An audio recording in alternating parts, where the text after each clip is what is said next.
हजुरहरू कसलाई जङ्गली च्याउ मनपर्छ?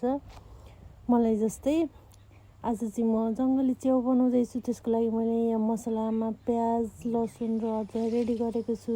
यता चाहिँ म मसला पिस्नलाई तयार गरेर छु। मैले चाहिँ यहाँ मसलामा लसुन टिमुर खोर्सानी र जिरा लिएको छु अनि अदुवा पनि। अब यसलाई चाहिँ मजाले पिसिदिने। सिलौटोमा मसला पिसिन्छ नि, त्यति नै मिठो हुन्छ कि यो जङ्गली च्याउको तरकारी चाहिँ।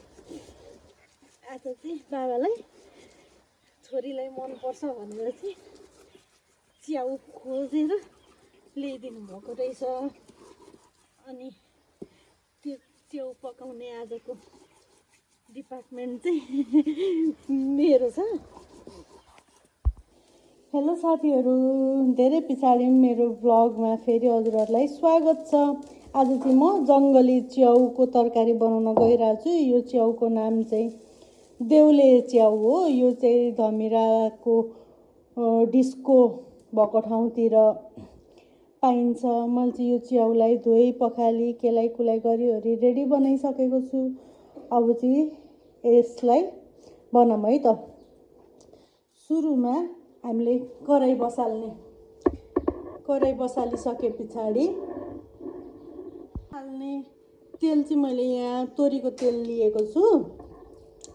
यो च्याउ चाहिँ तोरीको तेलमै बनाउँदा अलिक स्वाद आउँछ। त्यही भएर आफ्नो तरकारी अनुसारको तेल लिने। मैले चाहिँ यहाँ तेल तताउन राखिसकेँ। हाम्रो तेल चाहिँ तातिसकेको छ। अब यसमा पड्काउने मेथी,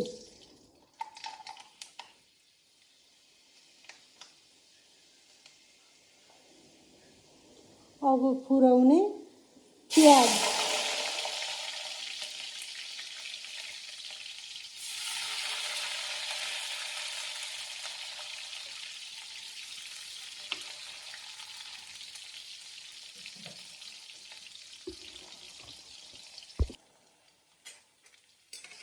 अब चाहिँ हाम्रो प्याज यतिको भइसके पछाडि, यतिको कलर चेन्ज गरिसके पछाडि मैले काटेर राखेको स्मल साइजको 3टा गोलभेडा यसमा हालिदिने।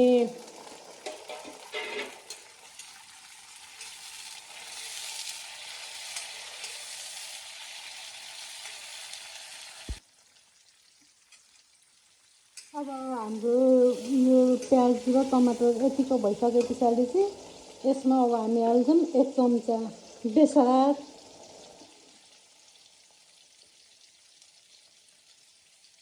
आधा चम्चा धुलो खोर्सानी,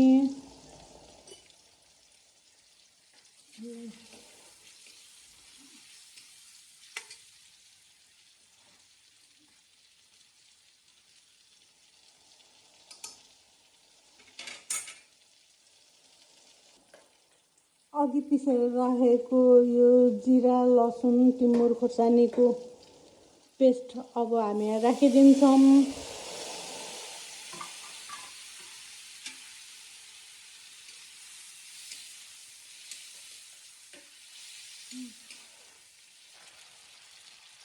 हेर्नुहोस् त, हाम्रो मसलाले तेल पनि छोडिसकेको छ भने पछाडि हाम्रो यो मसला चाहिँ रेडी भइसक्यो। अब हामी यसमा अघि धोएर पखालेर राखेको मसरुमलाई एड गरिदिन्छौँ।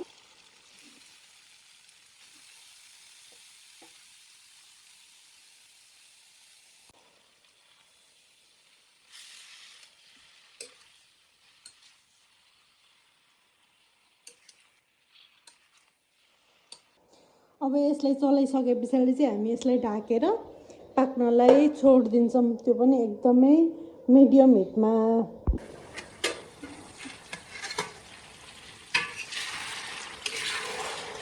हाम्रो मसरुम चाहिँ अब यतिको भइसके पछाडि अब हामी यसमा हाल्छौँ नुन। नुन चाहिँ आफ्नो स्वाद अनुसार हाल्ने।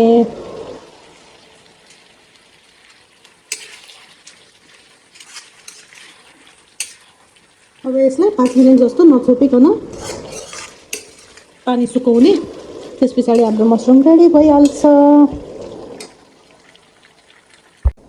हाम्रो चाहिँ मिठो जङ्गली च्याउ पनि रेडी भइसक्यो। अब चाहिँ यो तातो तातो मामसँग सर्भ गर्छु। मैले चाहिँ यो तातो मामसँग सर्भ गरेँ आफूलाई। Thanks for watching. Please like, share and subscribe.